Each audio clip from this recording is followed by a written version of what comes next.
Hiya, folks. Let's see what we get tonight.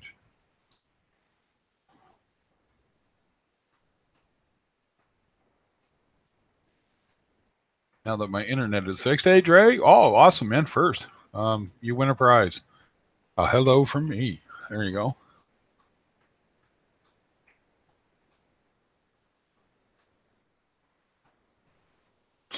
How goes it tonight, Dre?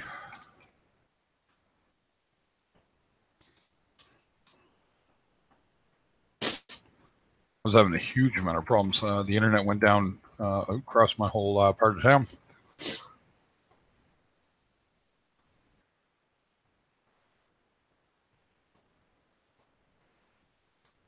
Yeah, working's always a bummer, huh? Can't get around it. One of those things, right? Yeah. Yeah, because now my video feed looks right. Today it was horrible. I guess my audio was messing up and in and out. And it was something. God, I got the sniffles right bad. I'll take care of that.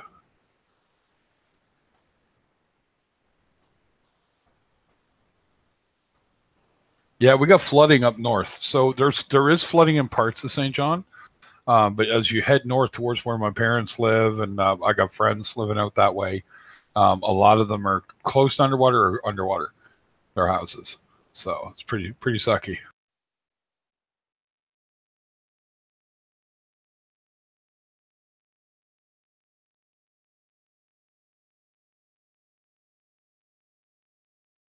So needless to say, there's a lot of people using that "I'm safe" thing, and people are getting annoyed. It's like, well, of course you're safe. You're in the middle of St. John. Unless Mac to Quack Dam busts open, we're all pretty bloody safe.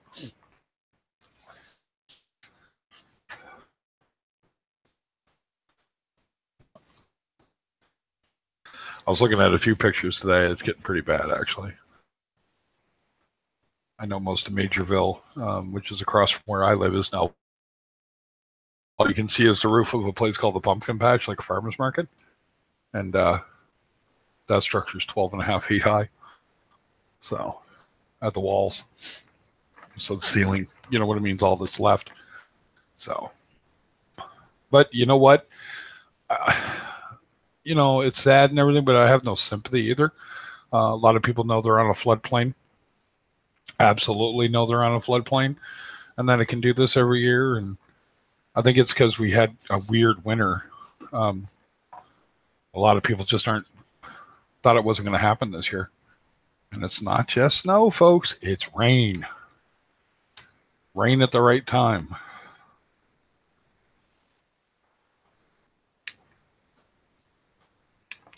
But us as humans, we'll keep building in places we shouldn't build, and thinking we're going to tame good old Mother Nature and make her all subservient to us, and she don't care. You guys are funny. It's kind of true, I guess. Me and Michael Aarons were talking about it one time. So you get addicted to them, and I'm like, yeah, I guess. It's like, I mean, some days I want to do it. Really, I really want to get on. Let's get talking. And some days it's almost feels like a job. Till I get it going, then fine. You know, I've never not wanted to stream and streamed. I've taken days off. I'm human. I just have no one to back me up.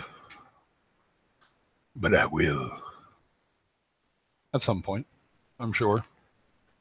We're starting to get a few people drifting in. Hello, hello, hello. Thought I'd start a stream up tonight for those people that want to get in and hang out and talk fish, coral, and whatever other silly crap we're going to get into because it's late night. Yeah. Let's see here.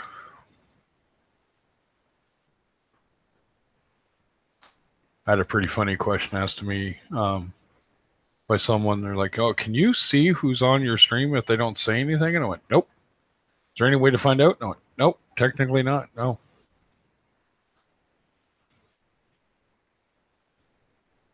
Technically.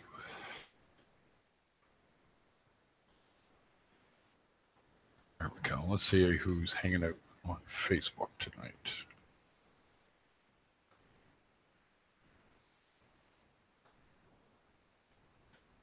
Hey,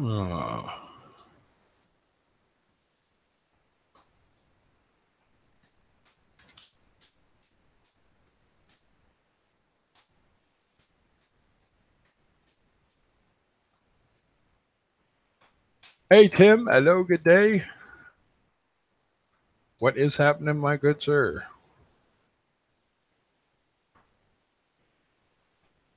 I'm going to assume this doesn't work, but we'll try it first.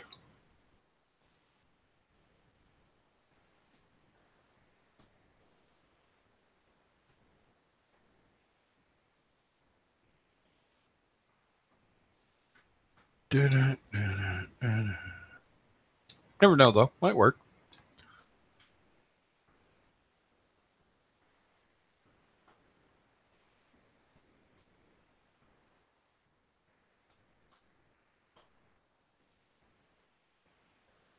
I was having a good laugh with a friend, too.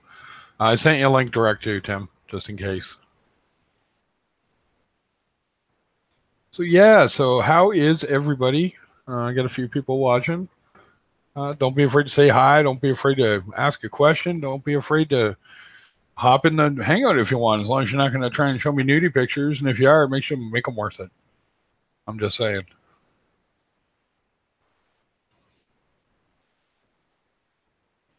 Now, try the good old link I sent you. Should be there in a moment. Unless live.com doesn't want you getting on.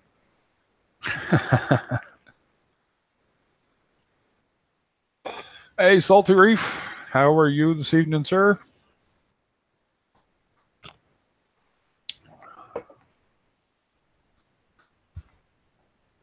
I thought I might hear more about, well, then again, my internet went down, so what the hell would I have heard about anyway? My phone might work, but I don't tend to use my data up too much. But didn't hear much more about the Indonesian thing. Still kind of keeping track of it, and still no official word saying anything. So I'm pretty good. Long day without internet, man. Went down at 2:00 this afternoon. It's now 11:00 at night. When you when the internet's how you do everything, that sucks. Our whole part of town went down. I don't know if it's related to the flooding or not, Dre. It might be why you brought that up. Could be. But generally, our traffic would have come out of uptown St. John. So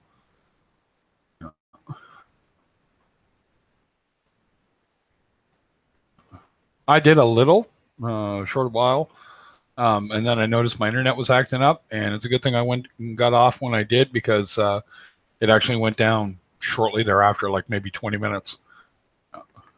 I noticed my camera wasn't feeding through, right? Because my camera's hooking out of the house and then coming back in right now. Hopefully, I'll get the donation pot will go up a little bit more, and I can get me a power supply this weekend. Or it'll go up really good, and I'll get one tomorrow. You never know. I had a couple of one-day donations there last month that between yourself and some other people there, Tim, that I actually went out and got that extra camera, got the mic, got a couple other pieces of equipment. So, and then the power supply blows out on my computer again. Oh, it died finally. How so? Did just won't turn on? Sorry, guys. Coffee, nectar of life, must have. Can't live without. And I think me and the wife are changing brands. I drank Folgers forever, and we were just budget shopping, and I tried Maxwell House Dark Roast. I think I like it more. I feel like I'm being dishonest, but I've drank Folgers since I can remember. But meh, it's what it is. Did some maintenance on this tank today. Just cleaned it up a little bit. 5 gallons of water. Changed out some socks. Checked on my skimmer. Cleaned it up. Everything's pretty good. Water was a little, that murky that you get for a little while, and then boom. Yeah, no kidding, huh? My wife's the big trader. I really like it. It's like, I'm buying Folgers, and I bought it, and I'm like, Yeah. And then when we ran out, we had to get some more today. I'm like, yeah, no, let's get it. I know it's cheaper too, but it does sort of taste better, I guess. Yeah, it's. I do like the flavor a little more. Needs to start up just to repair Windows. Okay, let me think on that, Tim. Because it really depends on what version of Windows it is. Because you might be able to do it without it. It's not XP, is it? Because if it is, then you just deserve that. Just saying. I'm nice, huh? You have XP. Pfft, nuts to you, man.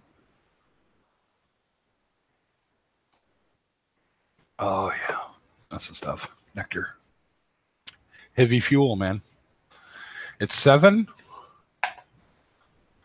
You should need a repair disc. Um, is there a sticker on your case that has your product ID on it? You know the code that you have to put in.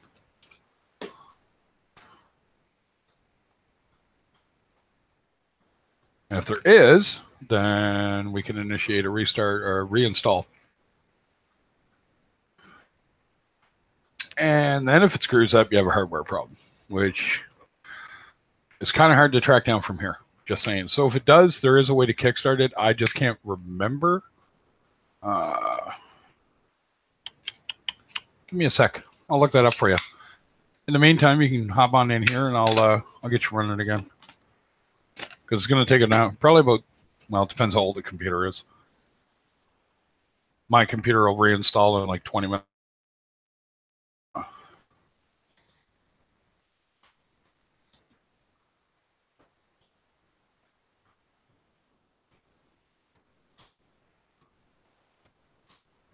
Note disk.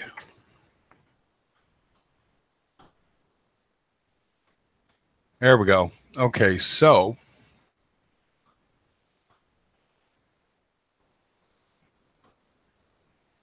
Oh, really? Are they good? Oh, I like trying different coffees. I'm going to have to do that when we move. I'm not kidding. I'm so lame. I've had coffee tasting parties, man. Really into coffee. Yeah. Usually it's a coffee cigarette smoking party. And I tell people don't ever bring Russian cigarettes into my house again or Greek. Yeah. You want to smell something that stinks? Smoke a Russian cigarette. I can't even inhale them.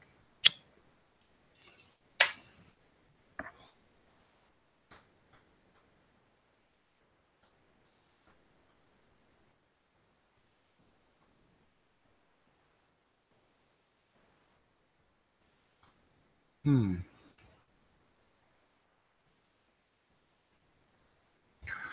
I thought.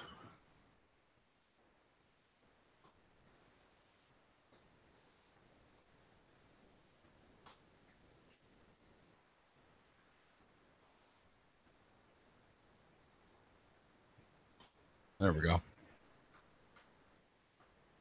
Smooth, no bitterness. That's what I like.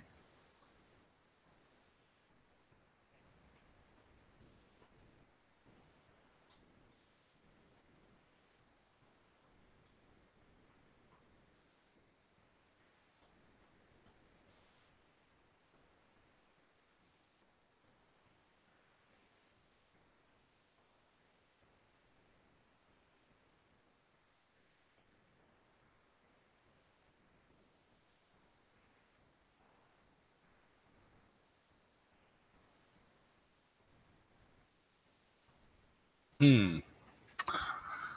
Well, I might be doing you a favor here soon there. I thought you could do it from the disk, but you may have to.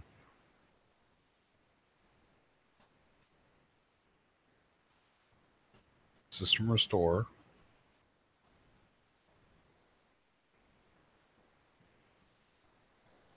Uh, clean install.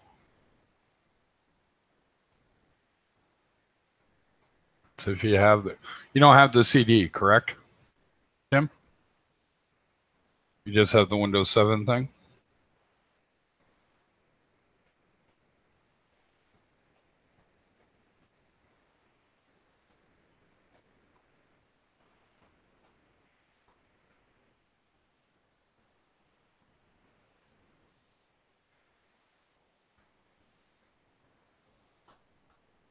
There you go. Hey, Eddie. How are you?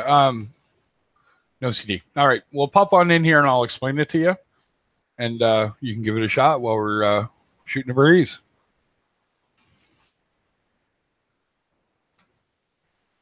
Oh.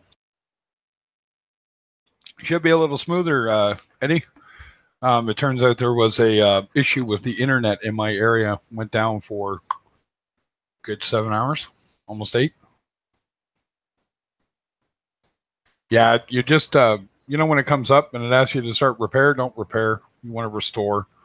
And if it won't restore, then it should give you the option to do a clean install. But just it'd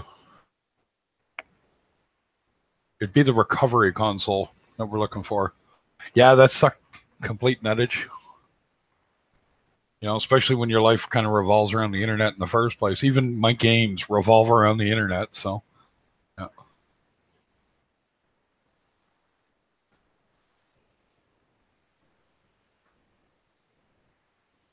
Yeah. Oh, Miracle Mud. The minute I get the opportunity, that's going into my both my refugiums, both of them. You can substrate it if you get the opportunity, especially on a dry system that you're about to fill up. You would just make sure you fill it really slow in that system first. Friend of mine, he pulled a rotter, just made a big bloody mess, and it does cause issues. What he did, you fill it up, and then you put a bowl on top, fill the water up in that section, let it sit, and then start filling the rest of the system so it flows through instead of pushing the sand around as it fills up. Yeah. Or stop it before it goes through the baffle. Like just stop it, let it settle for a bit, and then start it up again. So, yeah, I'm a huge fan of Miracle Mud. I'm going to actually put mine in containers so I have a limited amount of space in my 20s. This one here, the tank that's showing, I got a 20-gallon long sump as well.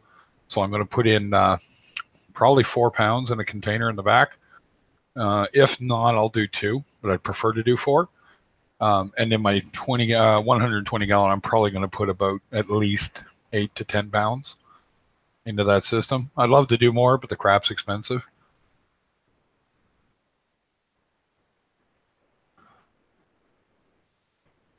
Oh, Miss, you must talk to the the seahorse whisperer. 110-gallon seahorse tank. That's got to be something to behold. That's okay, Dre. Everybody can stream. That's the way I look at it. That's why I've never complained. Oh, not a problem, man. Not a problem. Try using Chrome, Eddie. If you don't have Chrome installed, Chrome tends to work better with the Hangout stuff. Oh, man, look, our tanks are always a work in progress. The minute you say you're done, I tend to get a little nervous with people like that. Just a little. It's if you say it's a work in progress or that it's constantly evolving, that's kind of really what it is, right? That's the easy part with it, right? Yeah. I'll send you another link, Tim. Apparently, live.com is doing its normal thing to you. I don't get that at all.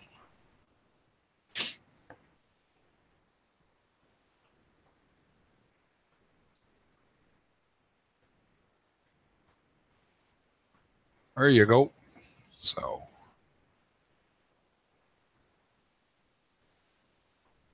let's see here. Let's copy that link again. Remove that.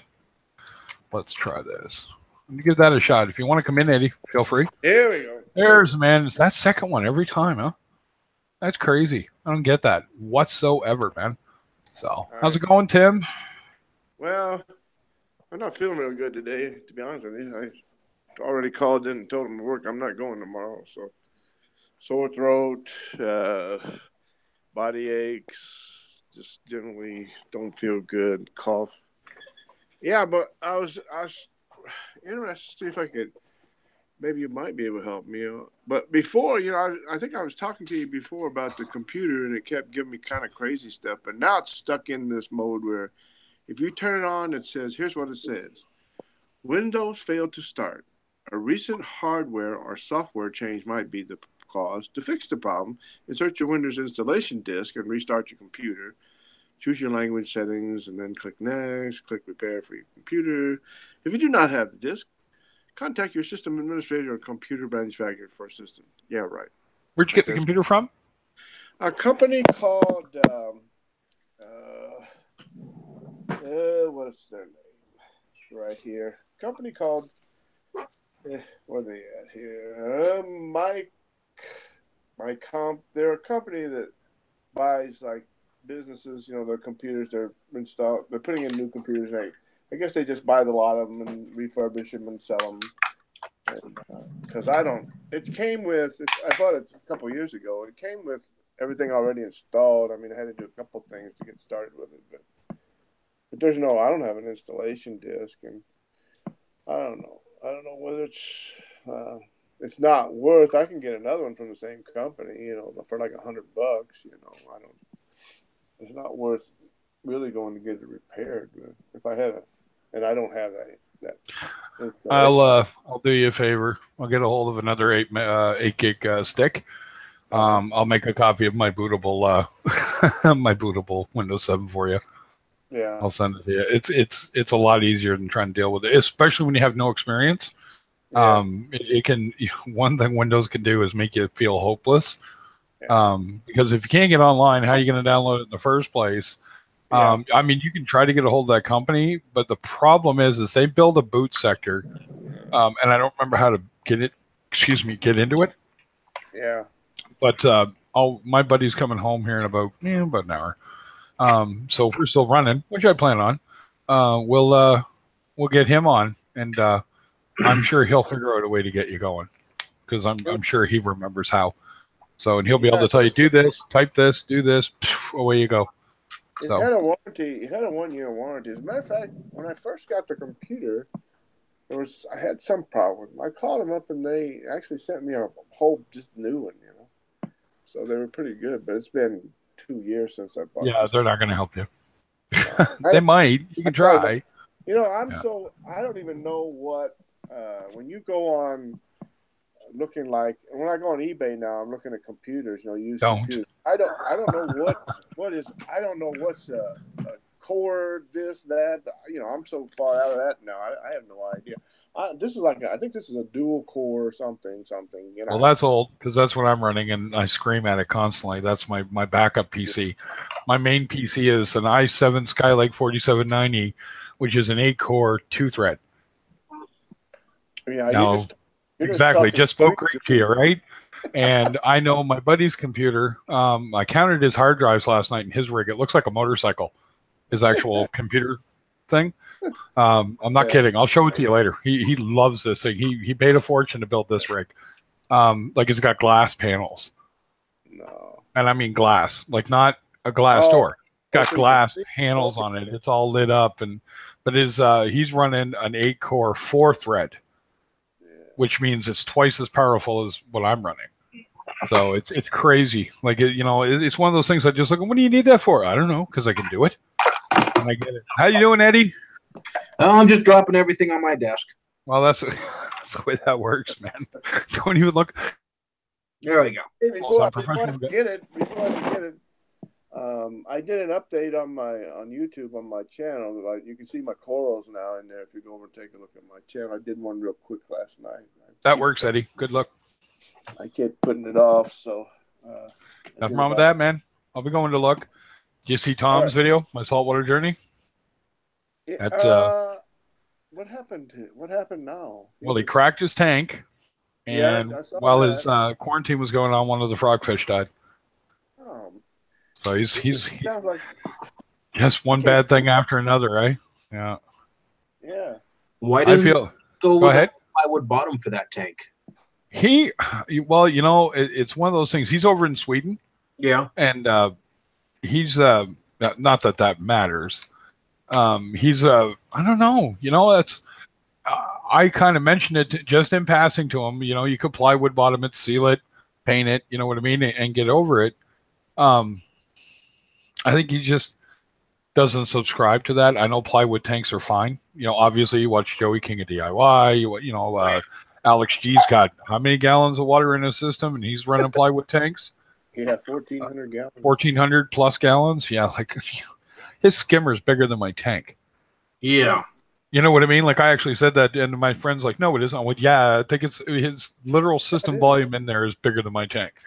Yeah. And he went, "No way!" And I went, "Oh yeah." I said, "He built that, right?" And he's like, "I said he builds his own needle wheel impellers for Christ's sake, but he'd have to because he'd chew through them. Big system like that, so." Yeah. But yeah, it's it's what it is, right? So somebody take somebody take the meds away from him. He might be overdosing pretty soon. He was already depressed about the tank, and then now the fish dies. Jesus, that's like he can't have any luck. Salty Reef's running a 110 with a 75-gallon refugium, a 100-gallon sump, and you have an 1,100-gallon shark tank and stingray indoor pond. Oh God. So why aren't you in here talking?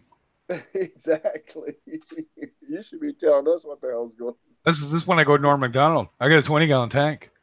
See it? Right there. Yeah. That's pro. I just got all I got's 100 gallons and about 20 gallons in the sump, 30, at the most. So.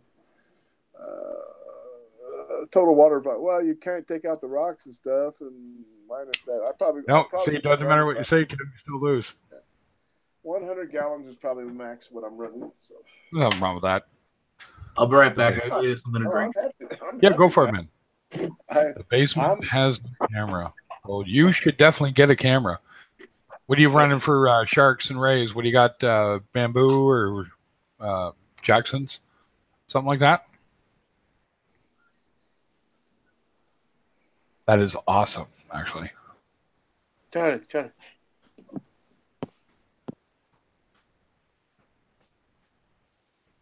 Yeah, I definitely don't want to mess around with anything that can bite me, but I'd just be fascinated to see it. That'd be awesome. Who was I watching that had they interviewed? Who was that?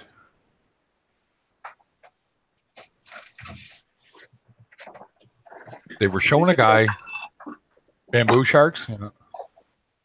Who was it? Was it Mark Callahan that showed the guy that had the indoor shark system and he had the netting over top of it to keep the sharks from jumping out? He hadn't lost one, but he came close. Was it him? I don't guess I saw that. I know I watched one. The guy was talking about it. It was cool. And he had this like whole corner set up with that. Yeah, it's not gonna work. Giving you a headache? Yeah, a little bit. What are those, welder's goggles? Yeah. My old lady bought some welder's goggles and did them up in steampunk fashion. Nothing wrong with that, man. I'm a fan of steampunk, but not an ardent fan, would that be? I love the look, but I've never gotten into... I just know they make cool stuff. Like, there's a watch that I watched one time, showed all the mechanisms inside working. I went, I gotta have that shit. You know what I mean? But it was like all of a sudden it's like $2,200. Nope, don't need to have that shit that bad. Yeah, so Harbor Freight. There you go. We don't have that here. No, you got something else, don't you? Yeah, I forget what they call it. I think Harbor Freight for us is like Crappy Tire. Right, or sorry, Canadian Tire. Sorry, we call it Crappy Tire, and literally nationwide, everyone said, "Did you go to Crappy Tire?" Really? Yeah, really. Everyone's like, "Why?" Because you take your car in there, and all of a sudden they tell you it's $2,200 to fix it, or you're not going to pass your safety every flipping time. A guy brought a brand new car in, brand new, literally just drove it off the lot. They took all the stuff off it, they drove it in for his safety, and they failed it on the safety inspection on a brand new car. So, Yeah. You know what though? I like small tanks, Salty. I'm a big fan of that, right? So obviously the lights went out on my tank. Sorry guys, nothing fancy to look at now. But they gotta go out when they go out, right? Yeah, I got a 120-gallon saltwater tank, but right now I wouldn't call it a reef. Well, no, I guess there's corals in it. They're just the easy ones. Hey, You gonna say, Tim? I was gonna say the only way I think I'd have a bigger tank now than what I have now is if we moved, like my wife wants to, but I'd probably have a something around 200 gallons. But to be honest, I don't want to look after it. I am so flippin' lazy. I think about the maintenance on this stuff, and That's what people don't take into account sometimes. I think I've only met out of probably about the 20 people I know that got in and got out, about more than half it was the maintenance that got them, right? They just didn't want to deal with making salt water. They just wanted to, have water ready.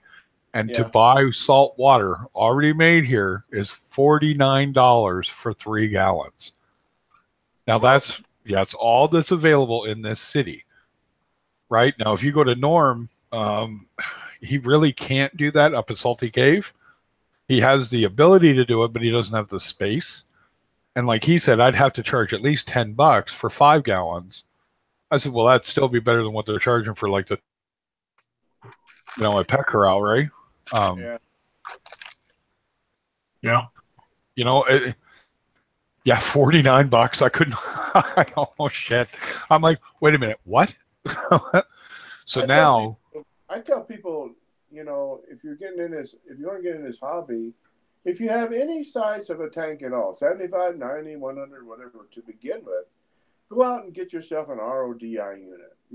I should have, and I'm just speaking from me, I should have done that first, because after I was in reefing for about a year or two, I finally got mine, and after I got it, I went, man, I should have done this a long time ago, because, I'm not into lugging around 5-gallon water tanks anymore. So yeah, Salty. If you had to pay what they're charging up here, if you had to buy the salt water, it would bankrupt you having to change 300 gallons a month.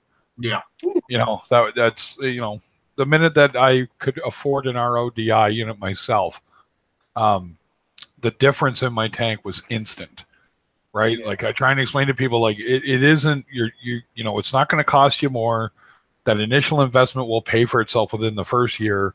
You don't have to swap out all the stuff. People are like worried they're going to run out quick. And we've had those competitions. Who's got the highest TDS coming in? And I can't win that because my TDS coming in is only give or take somewhere between 27 and 34. That ain't bad. Now my water's dirty though. My sediment filters, poof, I plow through those. Right, too.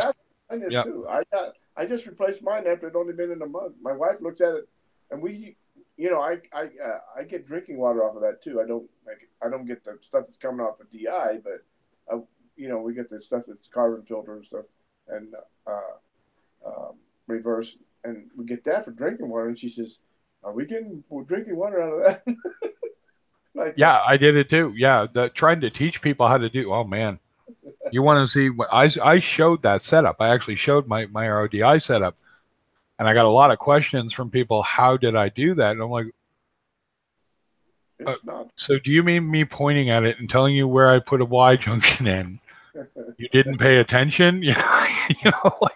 Would you like me to dumb it down? How do I dumb that down some more? Right? And anyway, if somebody wanted me to, I'd probably live stream it and show it again. But you have to make sure that you come off the RO and split it. And then you have one that you make if you want to go drinking water and shut off the one for making your RODI. And then I shut that one off and turn the other one on when I want to make RODI, right? So it's just 2 valves, right? And don't forget.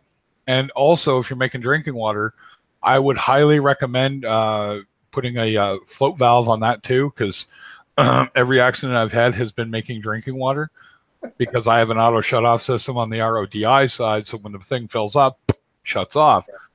I don't on the other one. Yeah. What's going on, Cruz? Cruz Arias in the house. How you doing, my friend? I'm really, really hyper, guys. I have taken my secondary meds for the evening, so it's probably going to be somewhat chaotic in my head. Yeah. If you're happy, you know it. Shake your meds. Yeah, just Craig. What do you take? Everything. Yeah, a friend of mine looked in my There you go. You ever have one of those nosy friends that looks through your medicine cabinet? Not that he's going to take it. They got to look.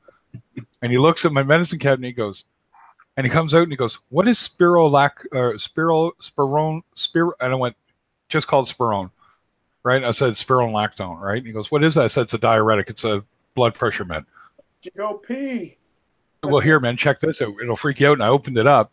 I said, "Smell this." And of course, now, the minute you do that to people, they're all expecting it to be bad. Because I do that to people with my skimmer cup.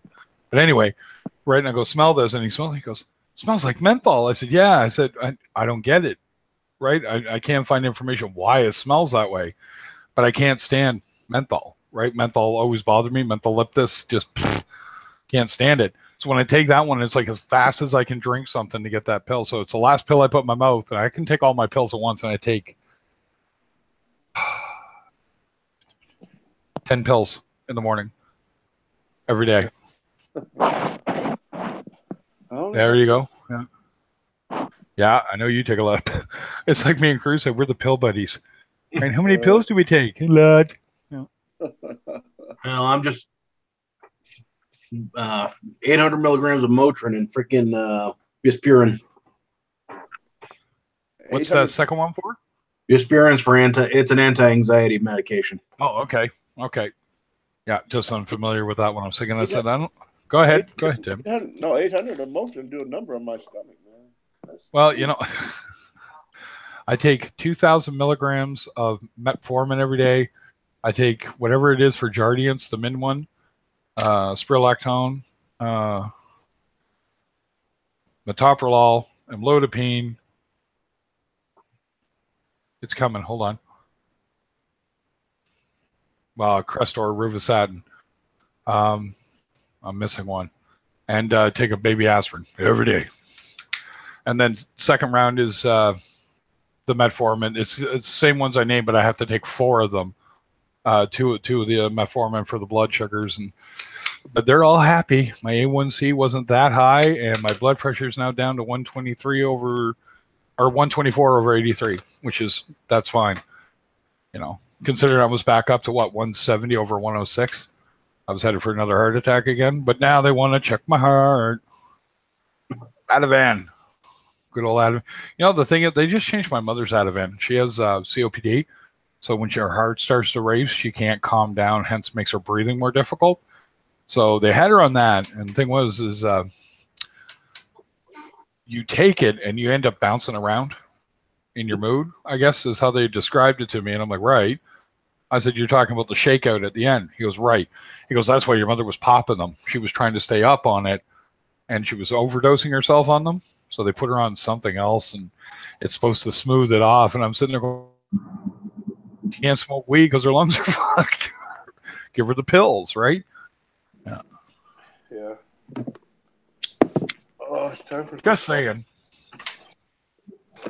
Yeah. No, I get along with my doctor pretty well. He's pretty happy overall. He's like, I don't know how you control your sugars. Drinking the Coke you drink and drinking the coffee you drink. And I'm like, it's because I don't do anything else. It's a whore's lunch every day. I said, that's, what works for me. I said, I eat one meal, and I try like crazy not to eat a lot of sugars at night. I don't always win, by the way. Speaking of coffee, that's what I'm doing now. Oh, I had good fun today, guys. I made an opening. It's just a couple of recordings I made, and I can probably play them over the mic if you want to hear them. Let's see here. Let's see how hard that would be. I had a few people in here that might enjoy hearing this. I use Instant Ocean, man. Just good old IO Purple. What are you doing, Tim? I'm making some coffee.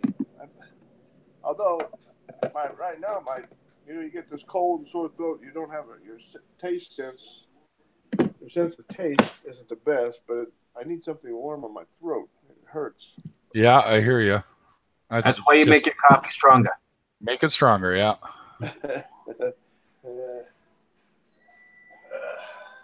There we go. All right, let's see if you guys can hear this. Look at me in the eyes. You shall see nothing, hear nothing, dream of nothing, but with your madness, Reefer madness.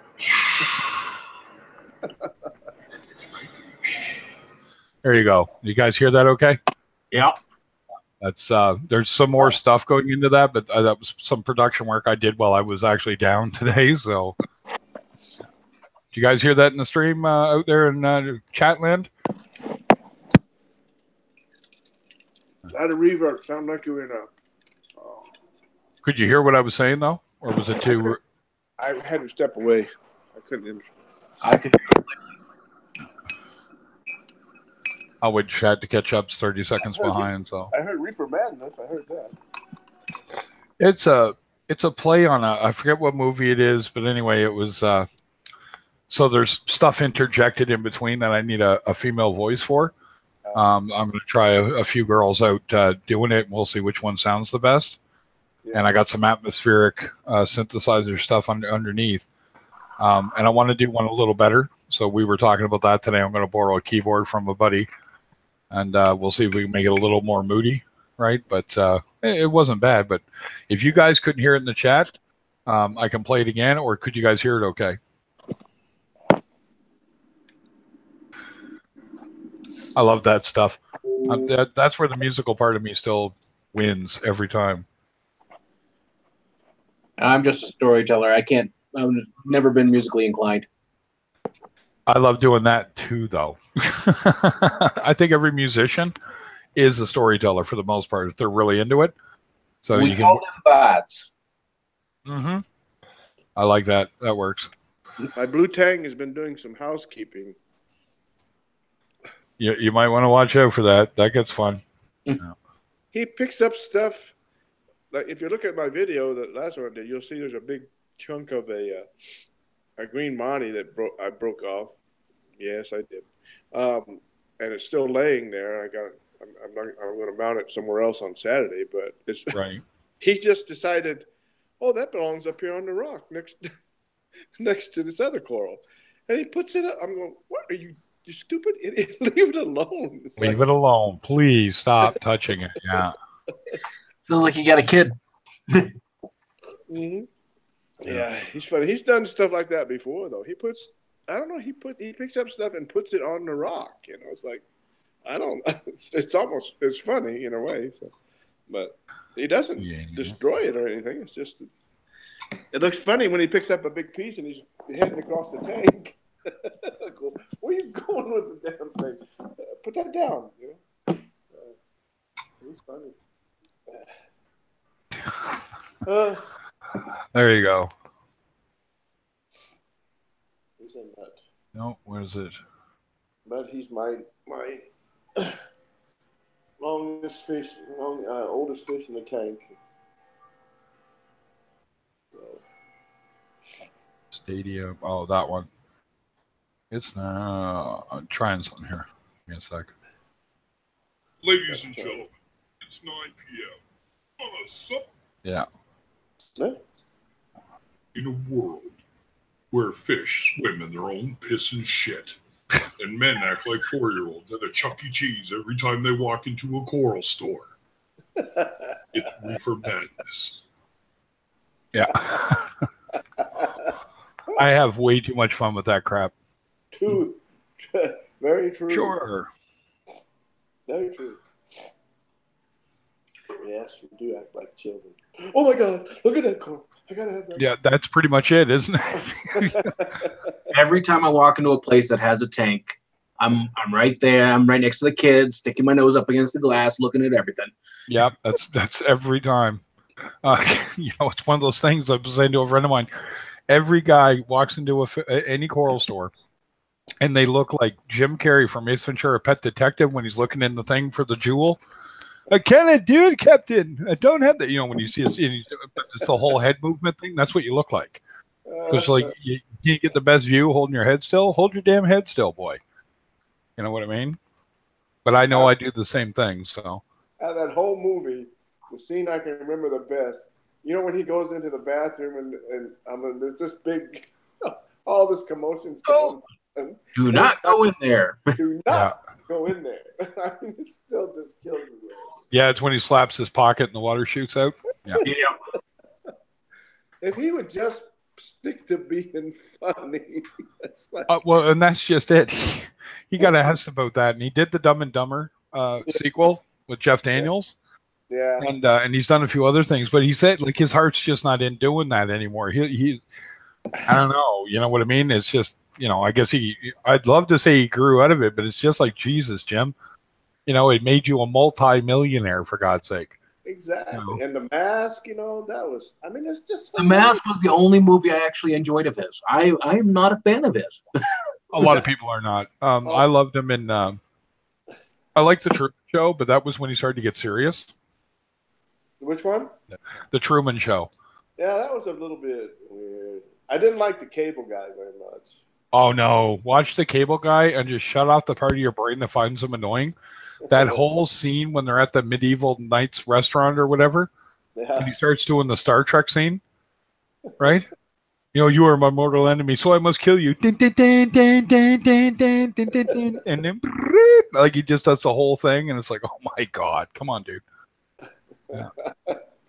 You just cleaned your skimmer. I did mine earlier today. I guess we should get back on that topic. This is a reefing channel, but it's late night too bad. Everybody's brain slips around 11 o'clock, as far as I'm concerned. It's when the gear skips, and it's like, all right, now I'm having left brain thoughts. If women ran the Pentagon, would missiles be shaped different? Oh God! Good God! Hey, can you guys hear me? There he is. Hey, Reef. I was just waiting for you to get in there. How's it going tonight? Good. How are you? Can you hear me good? Like, hear you okay? Yeah. Awesome. What's going on? I'm good. Can't complain. Just here like usual. Same old thing, I guess. Cool. Tank's running all right. Everything's going well. Yeah. Well, as far as the tank, I had a bunch of snails died because somehow the circuit breaker in my house got turned off, so the AC wasn't blowing. Mm-hmm. And the temperature got hot. Now it got warm in the house. Okay. How warm did it get? And snails can usually tolerate quite a bit. Well, I think beside the snails that died, they do smell, but not as much. Well, they actually stink. What am I talking about? And yeah, it got pretty hot. When I came back home, it was like around 85. In the tank, yeah, that'd do it. Yeah. You're lucky you didn't lose. Did you lose any fish? No, well, I only have one damsel and 2 clownfish. I didn't lose those. Okay. A lot of the softies, like the zoas and other stuff, they nothing. I mean, they didn't budge. But then I had a torch that's like, I don't know. And this happened 2 days ago. Right. So yesterday, when I woke up in the morning, it was looking like something was on it. I thought it was like maybe just food, or maybe he just pooping or something like that. And then when I came back later on that day, like his whole guts came out. It was just like the skeleton, the woodish part sticking out. And I'm like, what the hell? Yeah. And it was just stinking. I'm talking about, ugh. Yeah, that was, he bit it. That would have been, unfortunately, when it comes down to euphyllias, they don't like temperature change whatsoever. So if it's fluxing too bad or climbs too hard, they do not do well. No, that's the minute you said it was 85. I was like, okay, what else died? Yeah, it's a little high. Yeah. That's a little Then I had this little baby shrimp, the ghost shrimps. Mm-hmm. I just had them in there just for the hell of it. They disappeared. I didn't see them, and I saw, I think, one of the shell. You could see it's like clear shell flying around. I had to get it out. So what I ended up doing, I ended up changing 15 gallons. I have a 40 breeder, by the way. Yep. So I ended up changing 15 gallons, and I cleaned out my filter, like my filtration, cleaned it out really good. Right. Because like I tested for ammonia. It doesn't show anything yet, but I'm Right. very familiar with tank crashes, so I kind of smell the ammonia. Yeah, I don't you know can if smell that the makes sense. dirty water. Yeah. Yeah, it was smelling Running like dead fish. Are you running carbon? Yes, Yeah, that's the I big one right replaced it. now. Yeah, Yeah. if you haven't had an ammonia spike in 2 days, you shouldn't. I'm not going to say you couldn't have what they call a late bloom. I seen it today. Right, you saw a bit of ammonia today. I have the API test kit, and it started on that green. It's like really, really dark yellow, and it want to turn green. Okay. So it's probably Secondary low. question: your ammonia test kit, does it ever show 0? API tends to not show 0. Yeah, no. When it's ammonia, it's yellow. It always comes out yellow. It's yellow. Okay. Yeah. Now Yeah. keep an eye on it. You got any extra bacteria on hand? Another thing. That's exactly what I did. I had a bottle from, I believe, 3 months ago. Right. Cam stability.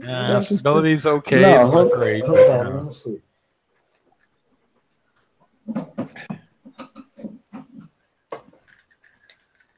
Yeah, Cam stability. Bacteria? Yeah, it's bacteria, but it's. I don't know if it works. It does work. I'm not going to say it doesn't because I cleaned up my 120's algae problem with it. Mm-hmm. But its blend is a little more what they call high level bacteria, not low level. Okay. So I always recommend more to get ATM Colony, Dr. Tim's one and only, Fritz Zyme 460, because those ones are actually geared for the right level of bacteria.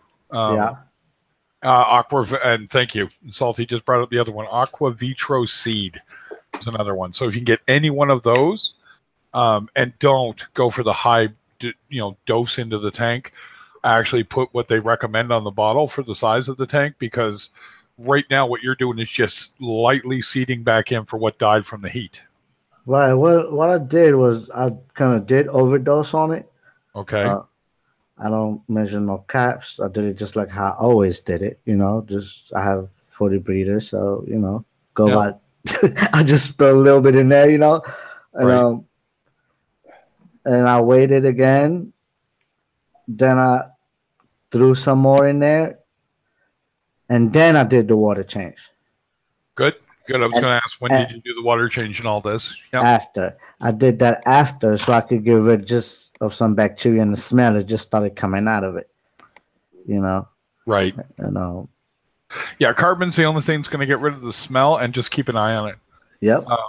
The basic idea here is you had a minor die-off, and the thing with the heat is the heat actually probably affected the bacteria in the rock and the sand more than it actually affected your wildlife. Your fish, clowns, man, and damsel.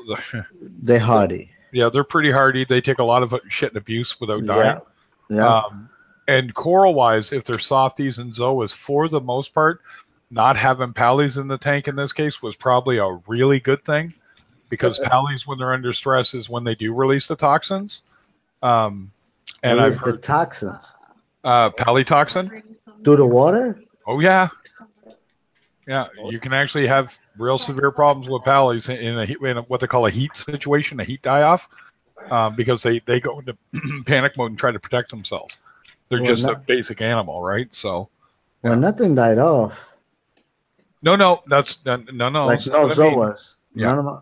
But you don't mean that. You mean just I forgot. Just when they're stressed, they're gonna release toxin. Yeah. Through the water. Sure, correct, sir. Yeah. That's why I tell people it's not good. No, pallies are bad. Your zoas don't do that. People think it's zoas. Zoas do. Everything's toxic in your tank to a degree, but pallytoxin is generally what you're going to see it on. It's like blue-green velvets, nuclear green pallies, the bigger polyps. You know what I mean? You're going to see it on those. But if you have like LA Lakers, they have the ability to do it, but not as toxic. And Palix would, you would have known, because I got him in my tank. Yeah, exactly. And DM will tell you if he had that kind of heating event and it went unchecked, or I did, kaboof, the tank would be down. You'd be done. Right? It would be actually you now being careful cleaning out your tank, because it would just be full of that crap. You'd have to run carbon even though the tank's dead.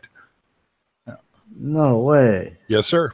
I got a huge colony of pallies, but if they're in the corner, if I disturb, you can't. Basically, I can't disturb them. You move them around a lot, or if you take them out of the water, they slime up really bad. And then you have to start being careful because now they're ready to go, if not already gone. Yeah, and then if you get that on your hands, or if you got an open cut, or if you put it on your hands and you don't really think about it and you don't wash them, and you rub your eyes or you put food in your mouth, you can get very sick or even die from them. Or lose an eye, because that's happened. Yeah, get an infection. Oh, snap. And you know what's good? And you know, So you got to be careful when you go to the LFS and you buy. Some people carry these and they don't tell you. They might tell you that they're zoas because they're misinformed. But then when you bring them home, like Reefer Madness was saying, they're bigger They're really big. They're bigger polyps, and they're, how do you say it? They're not real small. They're not tiny. They're not tiny. Yeah, I have some of those. Yep. So what you got to watch out for is the amount. Now I have, and I know DM's seen it and Tim's seen it, that big colony of blue greens in my tank. When I go to move, they will be put in a bag before they even leave the tank. And chances are I will destroy that rock and keep a group that's not on a rock because I can control the levels then. And I'll just let them grow again because they grow so fast that I have to keep them on a separate rock in my tank just to keep them. Right. Because mine are on their own rock. They're not touching any of the reef. They're not touching my glass. Nope. And they don't spread, but that rock is full. Yep. So I don't know if they just kill each other off or. No, they'll get to the sand eventually. They'll grow under it. They'll grow around it. They literally will encase that rock if they're doing it that way. Yeah. Mine grow out into the sand and they'll break off because they're bailing out, it's called. So I just go in carefully, pick them up, put them in a baggie, close the baggie, and then lift them out of the tank. They're gone. I get rid of them. I don't even bother trying to propagate them anymore because I have, with my full face shield on and everything, had them squirt me right in the face while I'm gluing them down. So it's not they know that. That's just because that's the direction I'm gluing them. So the bottom's down, mouth is up, right? So right in your face. And if that, gets in your mouth, that gets in your eye, gets up your nose, ask Reefer Girl. She got a dose of it. Reefer Girl. Reefer Girl. Yeah. What did you gotta she be get? really careful. What happened to her? She got poisoned. She pallytoxin poisoned herself. She was handling them. I forget exactly how hers. You'd have to. Let me see. I'll put a link in the chat here. Hold on. I think I've got her on my thing. Dude, you guys getting me scared right now. I know. Well, you gotta be careful, man. I mean, everything to a degree. Because I have a bunch of poly. Well, here's the thing. I have a bunch of polys, right? Right. And then I did touch them sometime to move my dough, and they slipped away, and I just caught them. And they are slimy, and I did touch the slime. And you got to be careful. I mean, and maybe some are more poisonous than others too, though. You got lucky. No way. All this time? Because I did it plenty of times, and I just go ahead and wipe my hand with the towel. Pick some food out of your teeth, and you lick your finger. Yeah, you can get sick, man. You can get really messed up. It's like playing Russian roulette. It's not if, it's when. Yeah. So I always tell people, play with them in that regard. And just like if you're on a bike, it's only a matter of time before you lay it down. You got it. Matter of time. Like one sickness be instant? Well, it won't kill you per se. It depends on you. I'm diabetic, so I don't mess around with them. And where are we going here? Solving a problem. I have cleaned my tank, and I've moved stuff around, and I've took those guys right out of the 120, threw them into this tank, and I have felt like not flu-like symptoms, but I felt really off, really like. And I mean, when I went to work, I felt not focused when I was fine earlier today, and it was like that for a while. Now, whether or not I had a little bit of polytoxin in me and it just took its course, but I have Did the copper taste?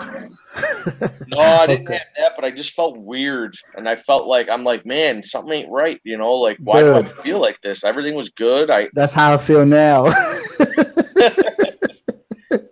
I don't know if that's just you talking. And Probably you made me us feel- talking about maybe it. just Yeah. Yeah, you but made me you feel just that. gotta. Dude, you just made me feel Psychosomatic weird. reaction. Okay. Lately I haven't been. I don't know if that's just life, but I've been off. Okay, Yeah. go wash your hands, grab a cookie, you'll be good. Yeah, you'll Yeah. be fine. You You know what I'm know. saying? Yeah, you're You right. know. You know what? Trust me. Good. Yeah. You know what? The one to look up about it would be Julian Sprung, talking about palitoxin. Julian Sprung.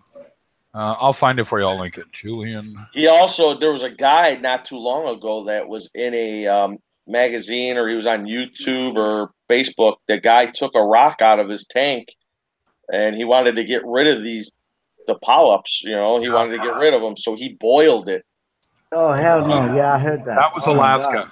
That was Yeah. Alaska. And when he did that, all them fumes went into his face and everything, and within I guess I don't know if it was minutes, hours, but he almost died. His whole family almost died. His cat did die. In Oxfordshire, he poisoned his entire family. And the thing is, he tried to lie and say he wasn't cleaning off the rock. And the one that was just here in Canada in Gatineau, Quebec, he bullshitted like crazy until there were literally 7 different professionals and shops standing in front of him going, "You're lying. You did not just move the rock and put it in your tank and this happened. What did you do?" And then the police, when they went in, the hazmat unit in Quebec, went into his house. They came out, and when they came out, there was a bucket. And what was in the bucket? Palitoxin, pally carcasses. He had been scraping the rock with a brass brush trying to get these off. Oh my Because he wanted god! that clean. It's like, you idiot. You know what I mean? Like, it's one of the things that I tell people. This is Julian Sprung, and he literally just moved his pallies, guys. All he did was move them, and he will tell you the story of what happened to him. Okay, I don't mean to cut you off, but I'm reading an article, and the report from the Centers of Diseases Control and Prevention describes 10 cases of toxic poison in Alaska between 2012 and 2014. Yep. So that's only in Alaska. Has any of them happened here? Oh yeah. It happens all the time. Guys mess with their tanks all the time in the wrong way, and it's when you're uninformed about what it can actually do, and like Salty was saying it, the thing is, everything in your tank is capable of releasing a toxin. That leather, when it sheds its skin, it's toxic. Yep. Right? So that's why you have to run carbon. If you have a softy tank, you always have to have carbon. Chemical warfare. It's chemical, and there's also chemical warfare. Yeah. So they do their own thing, right? So yeah, it's one of these things. As long as you're educated, and like now that you've heard us talking about it, now you can treat those with a healthy dose of respect, right? And realize that when you're touching them, buy nitrile gloves for the cost of a pack of nitrile gloves, right? And when you're going to deal with them, when I say deal with them, if you're going to try to destroy them, don't put them in a bag, empty the water out, put them back in the bag. Okay, so empty the water down your drain, put it back in the bag, seal it, throw it in the garbage, right? Do not try to clean that rock off and save that rock. Not worth your time. No, trust me. I'm like whenever a coral dies, I just I just buy frags most of the time. Yep. And whenever it dies, I had another coral die before, a Machipora. I didn't know what those are. That's why I don't have anymore.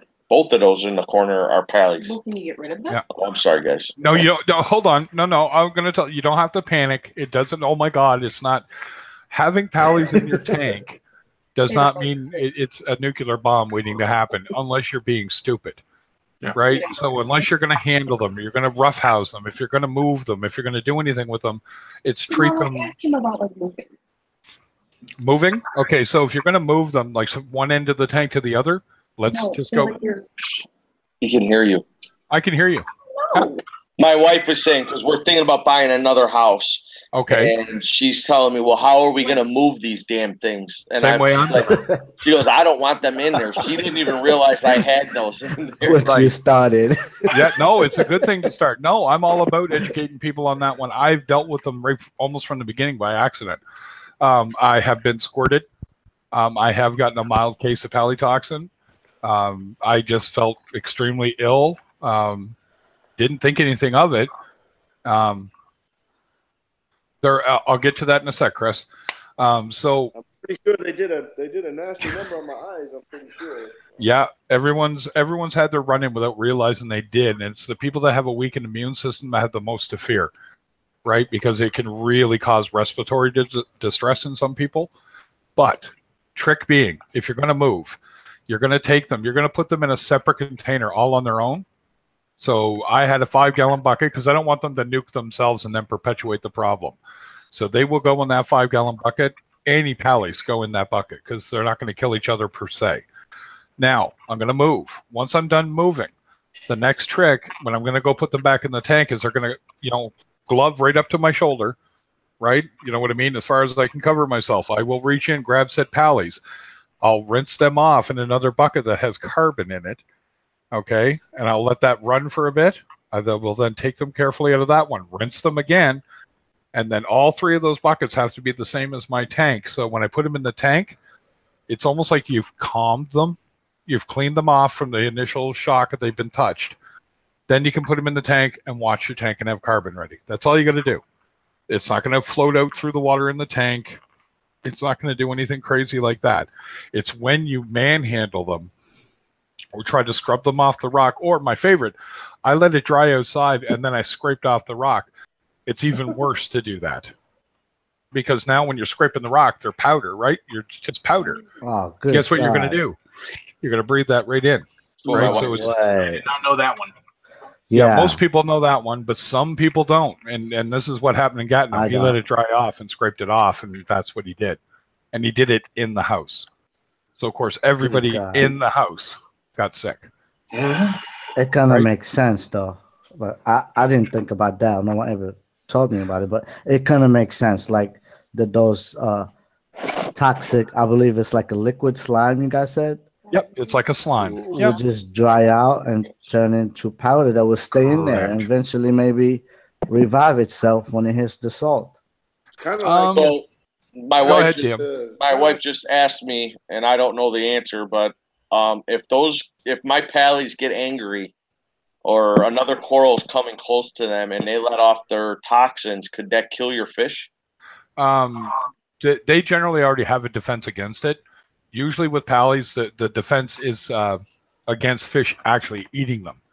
So they don't normally get into coral warfare. They just kind of overgrow it. Do you run carbon, DM? No. I used to, but I mean, I'm thinking about it. I just set up my my dual BRS calcium reactor on the outside of my refugium, my outside one. I was going to start doing it maybe once a month, just run it for a couple days. But as of right now, no. I mean, I used to in my 120, but this tank I haven't. Yeah, what size is your tank again? You got a big tank. Yeah, 240. Wow. Now, generally not. Generally, it's only when they're disturbed. So they've been manhandled in some way. And when I say manhandled, if you watch that Julian Sprung one that I linked up there, guys, he gives you the minimum amount it takes to piss them off. You want to see it? No way. Well, Julian Sprung, he's been around for a long time. I buy the Reef, the marine snow that his name's on. That stuff, my corals seem to like it. Two little fishies. Yeah. But I try not to aggravate them. I have the nuclear greens, or I don't know if that's what they're called, but they're like lime green in the middle, and like a reddish brown fringe. Yeah, the reddish brown is on. Yeah, I have those, but I have another set that they're. If you were to take them out of the tank, they're instantly slimed up. It looks like jelly, like the slime from back in the day. Like you could just see it dripping off of them. Yep. So that slime is technically palitoxin. Yeah. Technically, right? It may not be fully concentrated, but that's their kind of start of defense. I always tell people I have a bowl or two of water, rinse, rinse, rinse, put them back in, and they kind of stop doing that once you put them down, right? It's Yeah. right? But I did it barehanded because I was stupid and didn't know. Didn't know. But I mean, like I said, I think I had some point in my time of doing this, I think I have had some type of polytoxins because I have moved that rock from one end of the tank to the other because I wasn't sure where I wanted it, high, low. Sounds like me. But now that I've really nice, they're really nice looking corals, you know, but they can be a pain. Yeah, so right now, seeing that I know what they are, since I set this tank up, I put them, they're isolated in one area, and Yeah, because they'll just overrun whatever they are. Yeah, exactly. The thing is that once you kind of know which ones are the fast grower.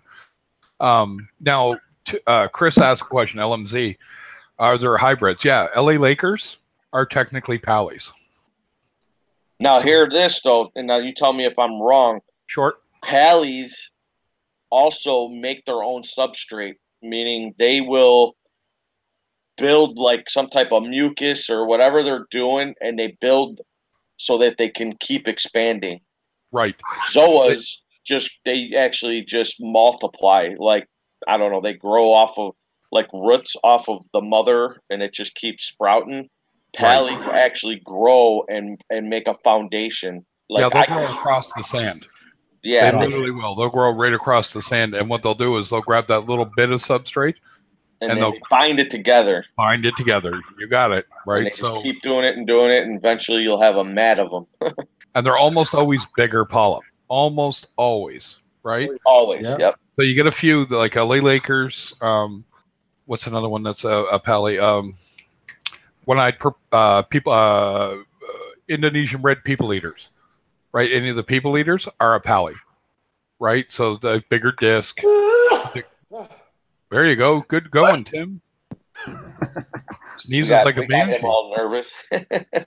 But here's the thing. Everyone's like, okay, so now here's the hysteria around it, right? And then, you get someone like me or you get someone like DM that we're doing it exactly the way you should do it. If you want to deal with them, right, then make sure you separate them. Make sure you handle them as little as possible, right? It's okay to move them. Just don't move them and then keep pushing on them and keep doing, you know what I mean? Because then you're making them release and keep going, right? A little's one thing. Your tank can handle it. It disperses in a lot of water. Now, my 20, I have some in there, and I'm like, I might just get rid of them because I just don't want to deal with it in a 20 because, if it happens in a 20, it happens too fast. You can't deal with it, so. And just understand that, all you guys listening, that they will take over, especially a smaller tank, but you've got to be prepared if you're putting them in there that they will eventually, they'll release spores, however they got to do it too. I mean, you might find them all over the place. Yep. If they really want to go somewhere, they'll go. And that's every coral's actually capable of bailing out. So. Yeah. Kind of a airborne type of thing from one place to another. All right. I need to grab another coffee, and I got to go hit the bathroom because, I'm diabetic. I can only go so long. I'll be right back, guys. Talk amongst yourself. Topic, hot topic. Neither hot nor topic. There you go. So, a quick question. Since these polys release all this toxin throughout the tank, can that make a problem for other corals? Well, yeah, that's called chemical warfare. So they're actually going to release a toxin because they're upset. It's just a thing that they do. But if, say, other corals want to do that, especially finger leather corals, like they are the worst. So they say not to put any type of leather corals with SPS because they're known to, their chemical warfare will conflict with each other.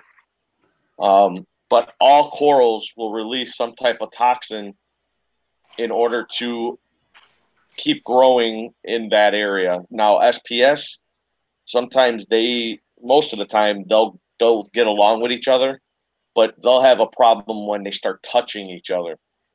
But as long as they're not touching, usually they won't chemical warfare. Yeah, and as long as you're running carbon, you should be going fine with your valleys. Yeah, run carbon, and that'll and that's for any chemical warfare. If you run carbon, that helps polish the water and it helps take all those toxins out. And carbon is usually, depending on how much you have in your reactor, is only good for 2 to maybe 2 weeks is where it's going to get your most. I wouldn't even say 2 weeks. I'd say like a week and a half. I can't hear you very good. Corey, I don't know if it's your internet. What you said? Oh, I just said I'm so glad that he's wearing pants. Oh. I'm too close to my mic, apparently. Oh. Yeah, it's like having a these pallies are just like having a lionfish in the tank. Just got to watch what you're doing so you don't get stuck. Yep.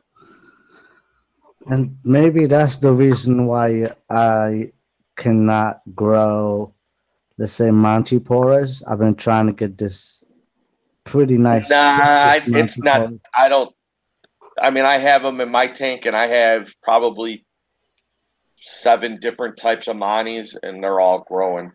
Well, here's the thing. This is why I came up with that. Maybe that's the reason I can grow them. I think it's because I have a lot of zoas. I'll tell you a little bit about me. I live in Florida, Orlando, Florida. I live in the backyard of Worldwide Corals and Top Shelf Aquatics in Orlando. I'm literally 20 minutes away from both of them, either side. And they be having like really, really, really cheap frags. I'm talking about $5. Like Worldwide Corals got a huge collection for $5 a frag, you know? So sometimes I go there, I spend $100 and I grab $5 of every little frag, like a Zoa frag, different colors, you know? That's cool. So I have a lot of Zoas. That's what I meant to say. I have a lot of Zoas, a lot of polys, and they're pretty colorful, and I like them, that you have the same Zoa, but it's different colors. You know, this one might be the same thing, but it has a green skirt or yellow skirt sometime, you know. Okay, so what was it you were thinking that these were they were causing your Monties not to grow? Yes, and that makes a perfect sense, maybe, no? I don't think so. Because I do have a lot of Zoas. That's like mainly my tank is Zoa dominated. And you gotta remember though, those Zoas are not gonna. They're all in the same genus. They're all in the same family. They're not gonna chemical warfare each other. So there's no. No, not each other. Not each other. I think they like each other because they grow pretty they're fast. gonna like each other. Right. Yeah, because they grow pretty fast. The more I get, the more the other ones grow. Are they growing into where the Montipora, like right up against the Montipora? Where whenever I go to Worldwide Corals, I'll be like, you know what? Let me try this again. Let me get another frag, $5, pink Montipora. Tell you what, bring it home. Hold on. I'll answer that question for you now. I kill SPS for a living. I can't keep SPS alive. Okay? Every time I put them in my tank, it's just not if, it's when. Oh, look, there they go. Screw this. I'm done. That's the same thing. I'm going through the same thing with the Montipora. What kind of lights you running? I'm on the Fluval Reef. Fluval Reef? That's why. I already answered your question. What is it? Well, here's the thing. A buddy of mine, the reason why I said that, because a buddy of mine, me and him got the same setup. Right. We both went. We bought the whole 40 breeder, Fluval 2.0 Reef and Marine. He doesn't have a lot of Zoas. He, matter of fact, don't care for Zoas, you know? And his Montiporas grow. They're doing good. They live. Is your Monty caps, are they on the rocks and then your Zoas are around? My Zoas are everywhere. No, listen to me though. No, we got to be specific here. If you're getting coral warfare and you think it's the Zoas or the Pallies causing the problem, what you got to look at is, are they actually touching the frag? When you put it in, are they immediately growing up to the frag and kind of consuming the frag? Because if it is, it will die. It's not strong enough. The Zoas just grow, just get all over the frag and start getting to the rocks. Yeah, that's why it has nothing. It's not coral warfare. It's being out competed. So if you were to buy a frag plug and put a magnet like on the back of your fish tank, I do, and I have a whole bunch of Zoas in there. But I'm saying you got to isolate them where he's by himself. You got to put the Monty cap, the reds, the greens, The Satosis, anything, yeah.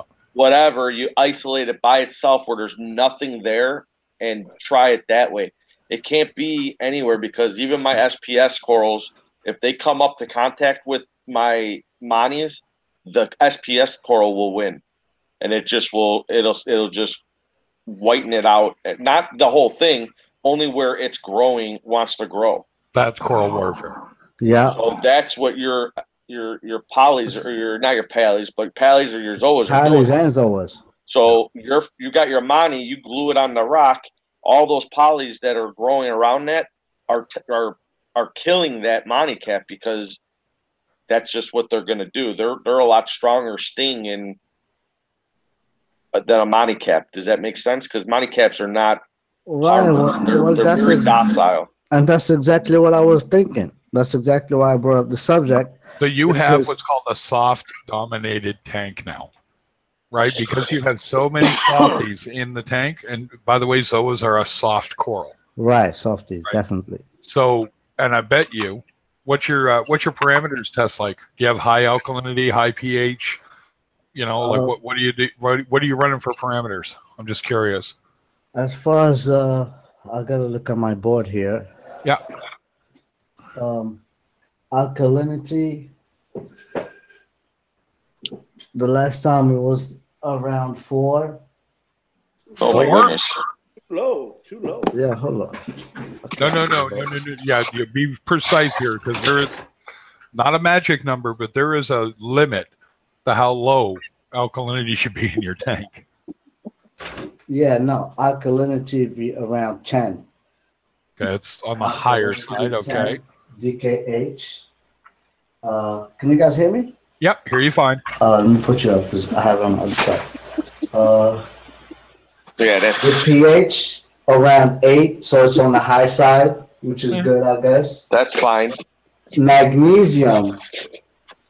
I think I was high on magnesium. What's your I need to calcium check at? again, but I think it was like 1400, maybe on the high side as well. Okay, and what's your calcium? My phosphate was low,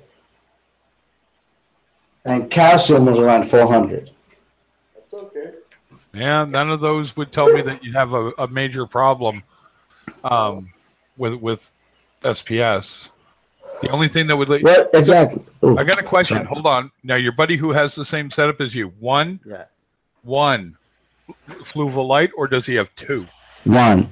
Just one. We both had the same setup. Yes, one long one extended over the ceiling, like it's not on the 40 breeder. I had the original the Sea and Reef. I had the original, the 1.0, and I could grow softies. I could grow LPS. I can show you pictures. I can show you every SPS frag that I put in there that did okay. Right, I had a bird's nest in there because they're a little. Yep. A Postulopora that did okay in there, right? But everything else I put in there did start to actually suffer. Okay, it's not enough, right? When you're dealing with those guys, the reason they tell you to turn it down to acclimate them is so you don't burn them out, bleach them, and then you ramp back up slowly. And then usually a lot of people keep them in mid to high par. Now, what are the lights on your tank, DM? Oh, I run 10 T5s. They're all, I run 2 54 watts, and then the rest are all 36. 36. And I run 3 metal halides at 175 each. Yeah, there you go. Wow. And I run 2 black boxes, but just the blues only, full power. On a 120, so that's 60 watts a piece there. Yep. How much what is you your running? bill? Sorry. It's up high. Trust me, it is. Probably a higher power bill than we want to look at. Tim, what are you running? 4 Radions? No, I'm running 2 Radeon XR30, the Gen 3 Pros. There you go. I thought you had 3 now. No. I think I'm going to do okay with just the 2. Oh, okay. So you had 1, you bought another one. Yeah, because the 1 was enough for the cube, but this one's it's a long. It's not. So you got 2. Yeah, wider tank. Exactly. Now, there you go again. Higher rated. I use the Chinese black boxes, and even if you crank them up, unless they're sitting 6 inches off the water, I don't find them enough. And I know they're extremely high power in the middle, but it's so high that it kind of kills coral, right? You know what I mean? You got to work them into it. So in the water, I think I'm getting 425 power at the top, and I'm getting about 75 to 80 power in the sand. But can you? You have an adjustment on your intensity on that? Yeah, I can turn it down. Yeah, so I'll turn it down when I put new stuff in. Oh, yeah. But yeah, it's one of those things, and everybody's tank. This is why we say it is different, even though you can test everything and it all sounds the same. I got a toadstool in my 120 that's just a complete dick. He's just hanging over. I'm dying. You know, I'm gonna die. Like you know, it's just like he's just hanging on. And literally, right across 2.5 feet away is a devil's hand that I can't get to stop growing. You know what I mean? So, and they're very similar species, right? So when you're dealing with them, yeah, that's okay, right? So, you know what I mean? Like you got to take it with, try moving your stuff around, and if you have that many zoas and pallies in your tank, man, they're gonna win. Yeah, and They're that's really good at it. And that's what I really think, because there's no reason. And even when I test my water myself. Mm-hmm. Then I would go to my buddy's house. I'd be like, "Hey, can you test this for me with your test kit?" So I see what the reading is like. You know. Mm-hmm. With Same that thing. 40 breeder, I would do is save up some money. I don't know what your income is or whatever, or if you have it already, I'd go out and buy a 360 Kessel or even a Chinese black box. Put it like 12 inches above, 14 inches above the tank. Yep. One Chinese black box you can buy, dude, for like they got them for, if you keep scrolling around like on eBay, you can get them from like $50 to like $80. Yeah, I see them. $100. I was actually going to get the Viper Spectra. They have a Yep, deal Viper on it. Spectras. Yep. Yeah. That's They just have got all the built-in bells and whistles. That's all. Yeah. And Yeah. I don't care what anybody says. Those Chinese black boxes, those LEDs that are in there, They in my work. opinion, they either are very similar or they're the exact same thing in a lot of these LED fixtures. I mean, I'm not saying Radiance or Kessel or AI, you know what I mean? But all those other ones, those knockoffs, they're all the same. Yeah, they're all the same. Yeah, nobody's using anything different. Give it a shot. Put it over one part of your tank and try to put a Monty there and let everything adjust, right? Because it'll always throw your tank into a little bit of a dither.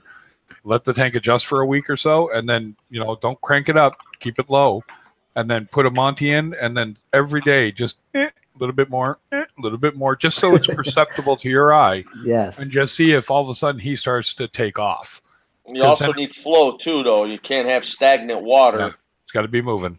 It's got to be over it, because any debris or detritus that fall on them, on anything, chalices, Monties, anything that's encrusting will burn it. It'll burn it out where it'll die. Yeah, Right. and they only need to get hit a little bit, right? So. Yep. And you don't need a ton of light for Monties. Not really. No, it's more flow. Yeah. And then that's the trick, right? So a lot of people who like me, who like euphyllias don't want a shit ton of flow. They really don't, right? They don't want to be nailed, right? So if you want to keep sticks, you know what I mean? Like we're talking Acropora like a lot more flow, way more than they're going to like. But you can actually take them, put them lower in the tank. Yep. And adjust them up to it, right? So you can get them about midway up, and they'll handle that. But they won't handle being at the top and getting blown to one side and then blown to the other side. They won't. Right? So that's kind of like my tank. I got my MP40s up higher. Yep. I got 3 of them, and then 2 Jabo BB8s, and everything is on. The Jabos are at full power, and my MP40s are at 80%. But at the bottom of my tank, my Ophelias, my hammers and torches and everything, they're just barely swaying. They just kind of move. But if you look at the top, my SPS, all their tentacles out, and they're getting hammered. Yep. But I have a lot of rock and a lot of different structures, so the current and the waves get broken up. So it's just, you know, I don't know how to explain it, but it works. You just got to dial it in where you make everybody happy, you know? Exactly. Because I have softies. I got No leather corals, but I have soft corals like Kenya trees and LPS, and I basically got a small mixed reef, mainly SPS, but everybody's doing good in my tank with the flow being as high as it is. Yeah. So Salty Reef came in here and he hasn't said anything yet. So I haven't talked to him yet since I've been around. So Salty Reef, you popped in. Do you have 2 cents worth on whatever we've been talking about, or did you just pop in to hang out? I was thinking stability is another thing for the SPS too. Thank you. That was going to be the next thing I was going to bring up. Is your tank stable? How long's it been set up? Does your salinity go up and down too? Because if that's the case, Zoas can handle that, but not as much as SPS. You know what I mean? SPS don't like it at all. Yeah. You got an auto top off system, Reef, or do you manually top off? I manually top off. Bingo. I'm going to guarantee. How much water are you going through every day? Every other day, half a gallon, quarter gallon maybe. Yeah, you can't do that. Not with SPS. You can't, not with a 40 either, because with a 40, you're going from 24 to probably 32, 33 center of gravity for your salinity. I bet you skyrockets. Yeah, it's probably, or at least up to 28. Yeah, I don't know. Those numbers. Usually, when I test my salinity, it's always when it goes up to. Oh. Eddie dropped off. Sorry, Eddie. If you were, I heard him. I think. Have a good night, buddy. If that's why you dropped off, take care. Yeah. The thing to do when you go to do your top off, don't change anything right now. Just when you're going to go do your top off, because you see it, test your salinity out of the tank. Yeah, it goes up between 1.026 and 1.025. So even I that try much, to keep it at 2.5. Then that's too much.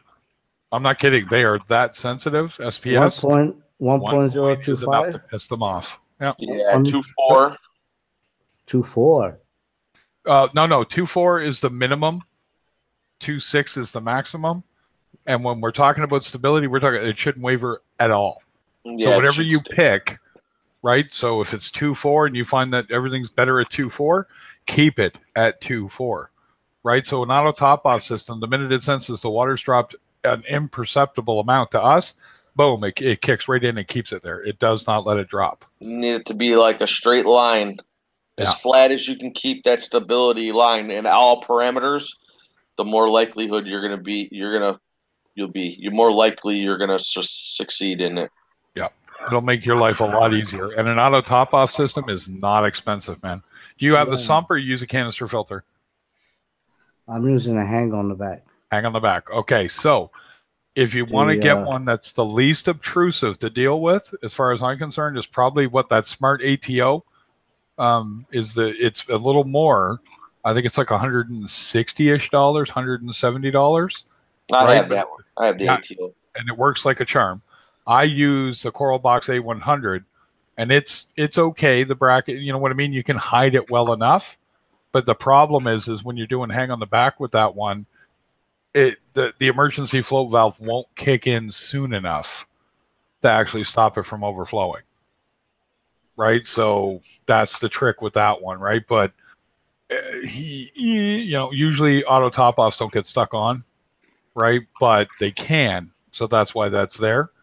I'd probably go with the Smart ATO because where you're hang on the back. And because the other one I ran into that guys didn't realize that you couldn't get it high enough in the tank is the Tunzi 3155, the one that's got the two eyes and the emergency shut off. Great system, $300, but you can't get it high enough in a hang on the back system that the water line's below the trim. You know what I'm saying? Yep. Right. So a lot of people don't like that, right? They want it at the trim. So the smartest one to get is the Smart ATO. It's called.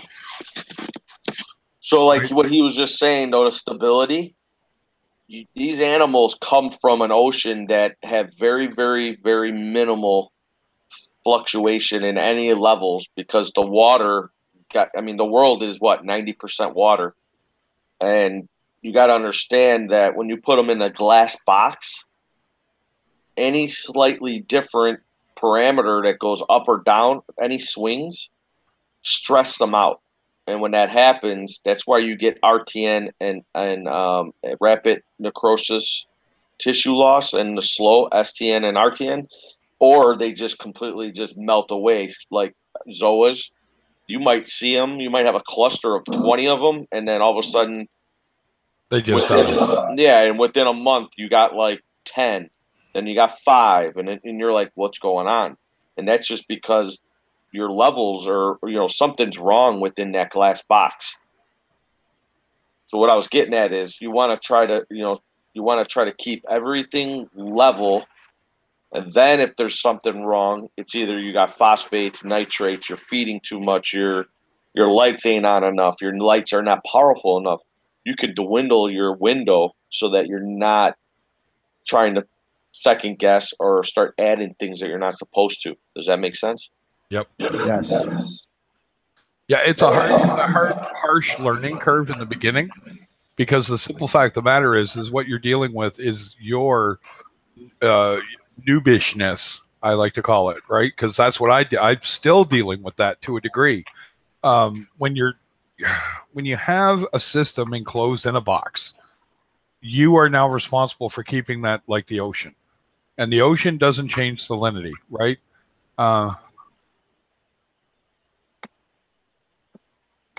Yeah, you're not going to get real info off Facebook. Most people are just it's as bad as forums. I have a Facebook group on there, but it almost goes the same way. So I got sidetracked. One thing I would probably deal with is, think of it this way: find out if there's ever corals growing at the mouth of a river.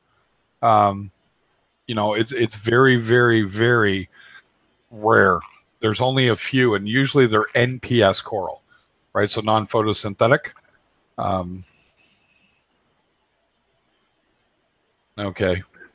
Anyway, so the trick to it is that you're trying to keep it stable, so the salinity shouldn't change, and you have a small enough tank that water changes actually keep the parameters in check for the most part.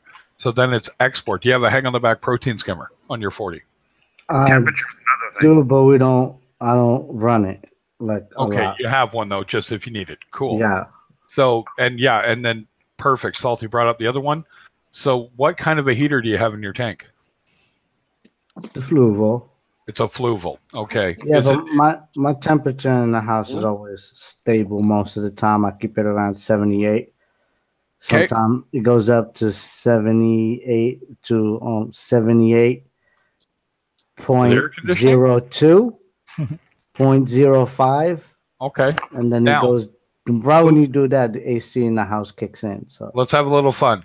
Your Fluval heater, is it an M class, the mirror one, or is it the one with the plastic grating and the digital readout? no, it's the M class. Wait M a class. minute. Okay, so the M200, 300, and 500 are okay. But believe it or not, they still vary 2 to 3 degrees.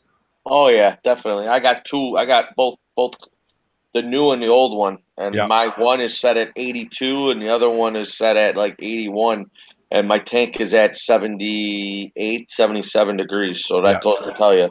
Yeah, just how different it can be. I got 2 heaters set at 2 different temps just to keep it stable, right? But I'll tell you, what's a really good heater is the Cobalt Neotherm. Oh yeah, the black ones, the flat ones. And in a 40-gallon breeder, you'd only need probably the 100 watt, and it would keep the temperature within 0.5 of a degree all the time, right? I'm going to them. I just got to get the money together, because in a 120-gallon tank, that's 2 150 watts at, give or take, I think those are $95 a piece. Right, versus my Eheim Jaeger, that's, they're a great heater, but the only problem is to get one powerful enough to do my tank, right? The thing's almost 2.5 feet long. Where the hell do you put that in your sump? You know what I mean? So I actually got smart, and I actually put it in my overflow, right? Because even when my tank's off, my overflow stays filled enough that it's not a big deal. So, and then unfortunately that one blew out. So I ended up with 2 shorter ones. I put them in my return, but I still can't get them laid flat, which is dangerous. But I always watch my auto top off. I make sure it doesn't run out, so I don't blow it out, right? So, hey, Far Ted, how are you? Who Far Ted? I Far Ted. Yeah, that's old school. That's Bill and Ted's Excellent Adventures. It was Bill Clinton and Ted Kennedy living together. It was a cartoon, flash cartoon. It's hilarious. I still have it. I actually downloaded them. But yeah, it's one of those things you don't think about, those little things that can cause issues. You tend to think like, well, I got a heater in there. Heater's fine. Is it?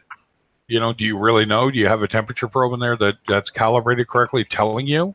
Do you have a temperature controller on it? That it's keeping an eye on it to make sure it's not getting too warm or getting too cold. Those kinds of things, right? Like there's nothing you could have done if the heat in the house went up, right? You know what I mean? Yeah. That's an issue that you only could deal with a chiller. And those are not cheap. And never have I seen a cheap chiller. And would I want to put one in my house? No, I really wouldn't. And yeah, temperature controllers are dropping in price. They're finally kind of coming into the norm range. I think the cheapest one I saw was about $50, but $50 to keep you from frying your tank, right? So if the heater sticks on, because they do, that's what they do. They almost always fail on, right? It'll just keep heating the tank. And instead of your outside temperature causing the problem like it did for you, it'll just be the heater does it and it will cook the tank. Who had that happen? Miss Saltwater Tank had that happen. Prestige Reef. His heater stuck on. He lost about, I think it was over $1,500 worth of livestock. Good God. Overnight. That's all it took. Overnight. Right? And he lost some absolutely gorgeous fish. Yeah. So Cody, you're a Canadian too, aren't you? I think. No, go ahead, Reef. No, I'm just acknowledging people. I just want people to know. I was going to say, so basically, polys are well, not just polys. Basically, corals. They most overall is just stability. That's the whole idea. Just as long as everything is stable, like because people will run their alkalinity at a certain number, calcium at a certain number. Some people run their fan at 80 degrees. Right, but here's the trick. It doesn't matter what you do, as long as it's within a certain range, it's keeping it stable. Right, it's stable, exactly. Right? And salinity is the easiest one to control. Oh, really? There you go. $25 for $25 on Amazon, right? There you go. Right, so I'll have to have a look at that tonight. Most of the time, I look stuff up in Canada on Amazon, Cody. I don't know about you, but it's like $3,000. What? What do you mean it's $3,000? Right? Oh man. But yeah, it's what it is. Hey, I don't mean to change the topic, but I was watching the news not too long ago, and this Canadian lady got arrested in Georgia because her driver's license. Yeah, you could add the link. That'd be awesome. Because her driver's license supposedly wasn't eligible for United States. Yeah, I don't know about that. And the reason I don't know about that is just a sec here, bud. I thought I had the link going. Let's see if this is the right one. Don't use that. I must have linked something here. I can get it here quick enough. There we go. Pop someone in.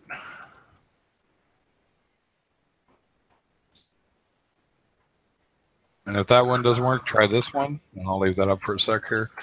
So yeah, it's the easiest thing to control is your salinity, and the second one's your temperature. Those two, as long as you keep them in check, everything else is a matter of water changes, and then depending on how big your tank is, what you may or may not need to dose.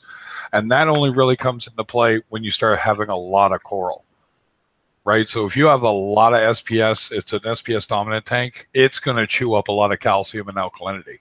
Like insane amounts, actually, once they really get going. Try that link I just put in. If that doesn't work, Cody, I'll get your email. I'll send you it direct because it's been acting up. But yeah. Lighting can be a factor too. Sorry, go ahead. Lighting can be a factor too, especially for SPS. Yeah, exactly. He says he's using a Fluval 2.0 Reef and Sea or whatever, and his friend's using it and he's having success. So it then just comes down to stability. Like, is there anything he's running you're not? You know? No. We literally have the same exact setup, except maybe I can't really tell you. Maybe he like again it goes back to the zoas. Maybe he just doesn't have as many zoas. He actually Generally don't have any. don't find zoas that aggressive. They really aren't. You know? And me, I just he went dosing wild something on the or not? zoas. What? Is he dosing anything to his tank that you're not dosing? Or? No. Has he got an We automatic spoke- top off? No, he don't. Does we he top off every day and you top off every second day? Yeah, you know what? That can be that might be one of them.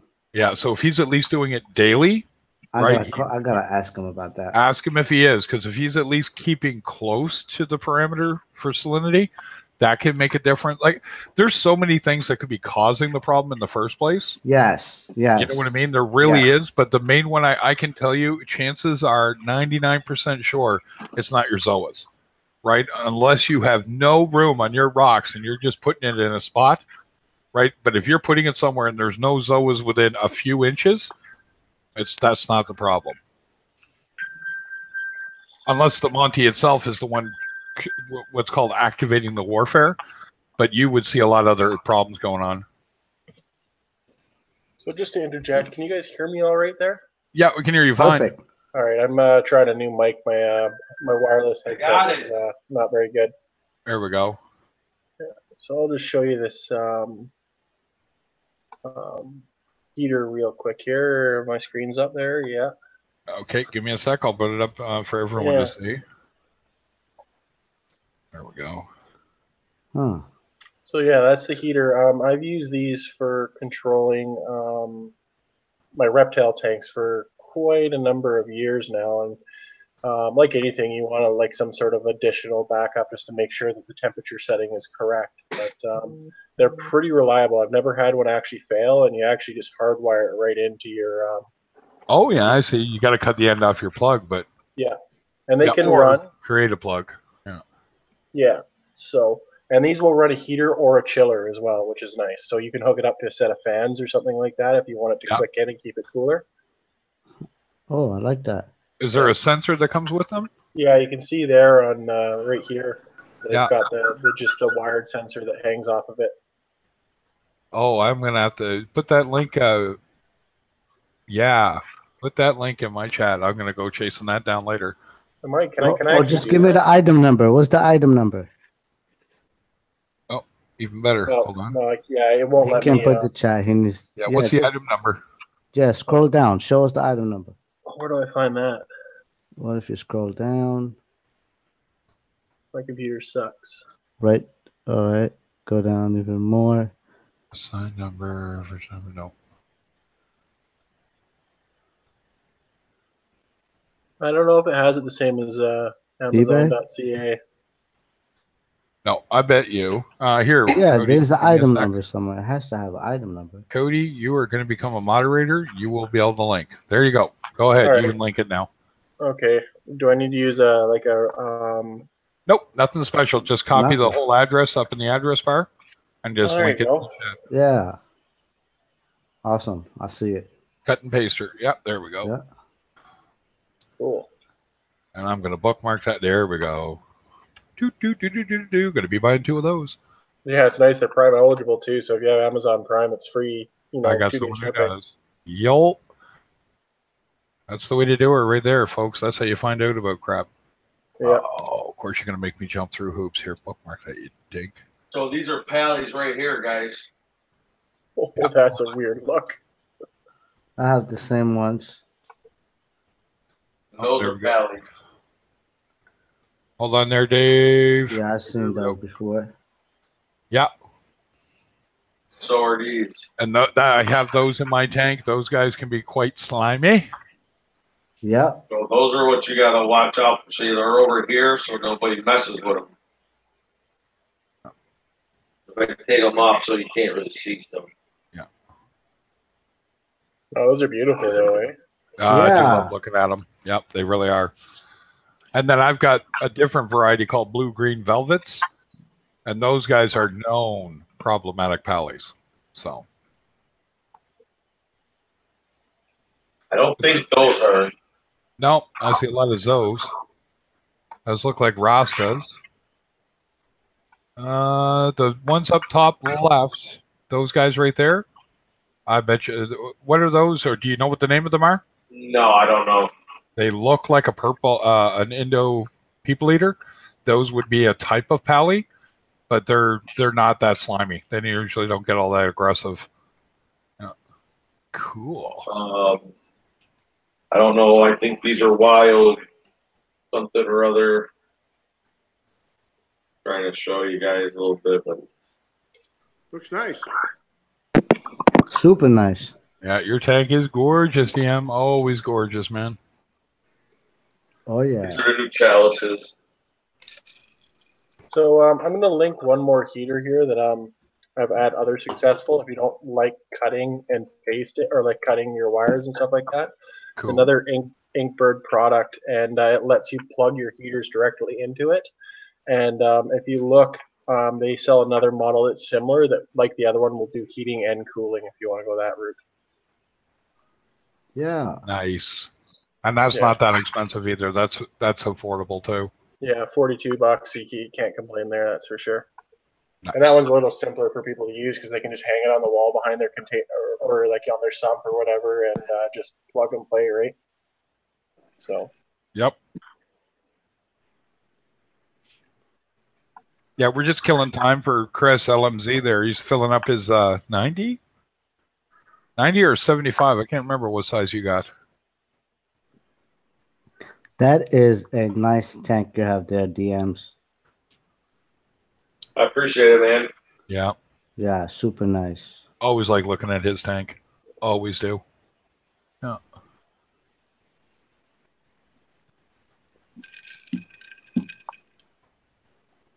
And I like how you kept everything separated. Won't stay like that forever, though. It'll just start growing. I'm going to set up a frag tank and start giving the stuff away. That's it, 150. Oh, that's right. You got a tall tank, don't you, Chris? The 150, yeah, the tall one. So that setup that me and Reef Chief talked you through is working like a charm? One side's the full siphon, one side's the emergency overflow, correct? As I recall?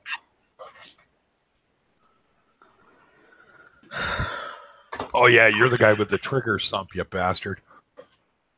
Hey, watch out. Those trigger stumps are real nice. Oh, they're so gorgeous. They really are pretty. So bloody pretty. It almost seems a shame to put it underneath where you can't see it. I know. Well, I've been noticing more and more the whole idea of a display sump is becoming more and more popular. It is. You should see the stuff Nick has done from Aquarium Cabinet Solutions there. Doing etching and then lighting the etching so your sump actually looks like it's got laser lines around it. For the baffles. Cool. Really neat stuff he's done, right? Yeah. But that's what he gets paid to do, right? That's it. It's his second job. He's a firefighter by day kind of deal. But he just designs really, really cool stuff, right? You can go to aquariumcabinetsolutions.com. Yeah, I've been on that site. You know what I mean? And the worst part is, and I've been telling him, you got to get more stuff up there, man. You got to show people what you got, because if you don't have pictures, they don't care. They can't dream. It's not catalog. It's like a catalog, right? Why did everybody buy from Sears for years before the internet? Because that was the book that as kids, you leaf through that and went, oh, I want that for Christmas. Oh, and I want that for Christmas. And grandma would go, well, look at the clothes. No. Got to look at the toys. Yeah. Yeah, I used to have a cold water marine tank, and I would use the sump to house my fish-eating anemones, which was always kind of neat. Yeah. Tube anemone?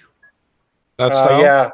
Yeah. No, not quite. Like the cold water ones. Let me pull a species up here, and I'll show you a picture. Like they're like very big, bright, colorful. They're pretty cool, actually. Wait, what? You mean Sabay? No, these are for like cold water, like 55-degree Fahrenheit tanks. Yeah. That'd be cool. Yeah, so they're endemic to the Pacific Northwest here. And we get some pretty big ones like the plumose anemones and the painted, and there's a couple other ones, sand anemones and stuff like that. Right. Yeah. 4 hours back, it's only 9 o'clock where you are. Yeah. Yeah, I have a sick kid. He's been throwing up all afternoon, so I'm up a little. Yeah, just sitting outside. You guys doing all it, get, if you can and see I it. hope I don't get a virus through the internet from you guys. Oh, this hit like a ton of bricks. It was like 5 o'clock. All of a sudden, he looked up and he threw up, and then it was just like, let the hammer fell. Sea fans like a tank that's established. So you better wait on that, Chris. That's just a recommendation because they don't like the filter. Like they want phytoplankton. Supper ready? Oh, supper's ready. Yeah. Okay. Oh, there you go. I'll be right there. Yeah. So, but yeah, it's just wait for the tank to establish. Give it 6 months to a year on gorgonians. That's just a recommendation, and make sure that you get a photosynthetic, not an MPS, because an MPS one will drive you nuts, right? Like, yeah, there you go. And hopefully your LMZ isn't your local fish store isn't full of shit and doesn't know the difference between their arse and a hole in the ground. No. We got a type of Gregorian here for cold water, and it's pretty cool looking. Yeah, my wife loves them. She wants a blue bottle brush from Australia. Hey, that's another one of those $400 for a small one, Coral. Yeah. The cold water marine supplier that I go through, they have a $500 minimum order. So yeah. I kind of lost interest in doing the tanks and ripped the system down, and that's what I'm going to be using for my reef tank as soon as I move here. There you go. So I have this ginormous chiller, and oh, so jealous. There. Yeah. Look at this. Look at this. I'll tell you, DM, I always love your stuff, man. Every time. You know what? Remember American Dad when Roger's going to start dating his CIA crush, and he screams out so jealous and headbutts his own coffee table, knocks himself out? That's what I get. That's what I get like when I'm like so jealous, smash, right? Like, yeah. My tank will come back. I can't wait. I'm telling you guys. That's why I'm trying to. I tell people, if you donate, it is going to a good cause. It's going to be pretty much updating my 120 the way I want it to be. And it's not a lot of equipment. It's rock, right? I got to redo my rockscape so that I can kind of, I don't know, do something different. Yeah. Because I didn't do a rock wall, but I kind of was limited with the rock I had, so it's what it is. Yeah. Hey, look. Here's a random Zoe. That almost looks like a Laker. Yeah, you got LA Lakers? Yeah. It gets bigger than that, but yeah. But like, if you want to remove that, I wonder, is he attached to the rock or is he attached to the sand? Yeah, he's connected to the rock. So that would be a case of put on the mask, put on the hand protection, take that out, scrape him off into the toilet, as I like to say, flush it, rinse the rock in some fresh salt water, and put it back. Right? You know what I mean? That's how you remove that stuff and don't deal with it anymore. So was that like the one that you heard in the news not too long ago about that guy that poisoned his whole family? In Gatineau, the idiot? Yeah, that actually got caught after lying. Yeah. Oh, really interesting. Yeah, I saw that on the news, and I was like, oh, that's really familiar to a story I heard a few deal years with ago. exactly. I deal with fragbox.ca and resupplies.ca quite a lot.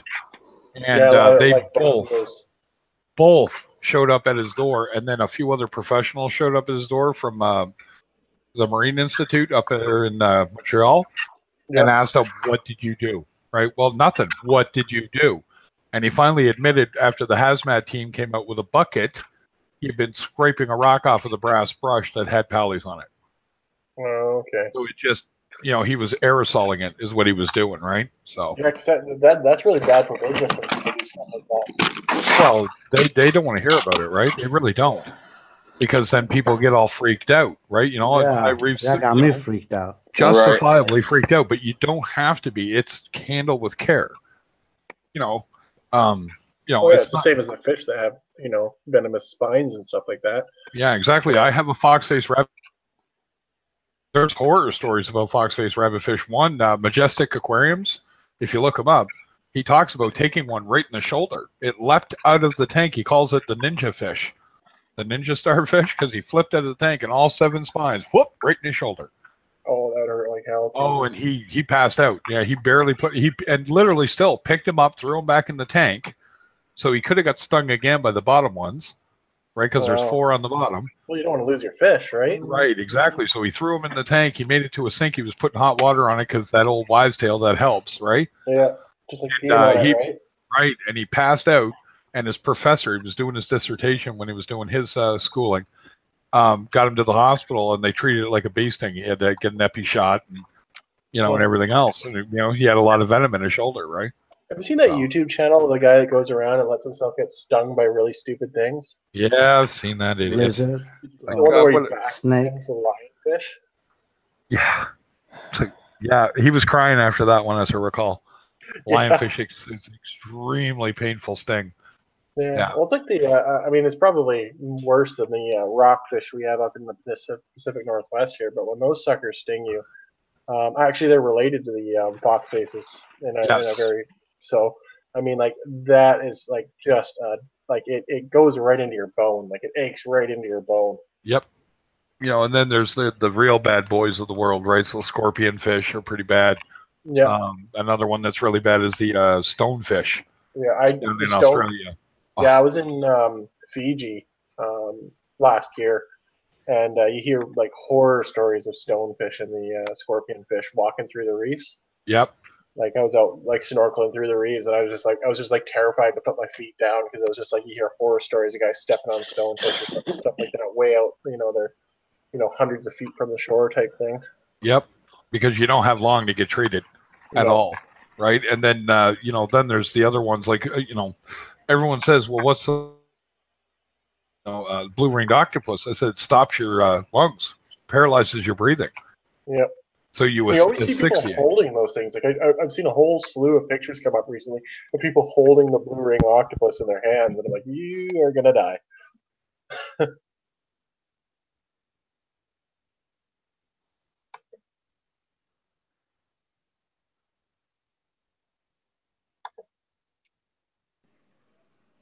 think we lost Craig. Yeah, I think we did actually. He'll be back. It went real quiet there for a minute. All right, he'll be back in a second. I'm back. So there we go. Yeah, but anyway, so I'm going to cut it off, guys. Hey, Death Mage comes in, and I'm getting it out. How you doing, Death Mage? Hope you're doing good, girl. Yeah. But I've hit my 2 hours. Supper's calling, bed's calling, so I'm going to eat and relax with the wife for a bit, watch a few shows, and then head to bed. So, but I will be back on, should be on normal time, hopefully tomorrow. And don't forget that tomorrow night is Dev from Reef Dude Stream. And he'll be doing something cool, so don't forget to check him out, Reef Dudes. Yeah. And you guys have a great night, all right? Alrighty. All right, buddy. All right, guys. Bye, Mage. Have a good night. Hope to see you sooner next time. I know you're just tiptoeing back in to be on the safe side, so to speak. So you guys all have fun. Later, taters. Later.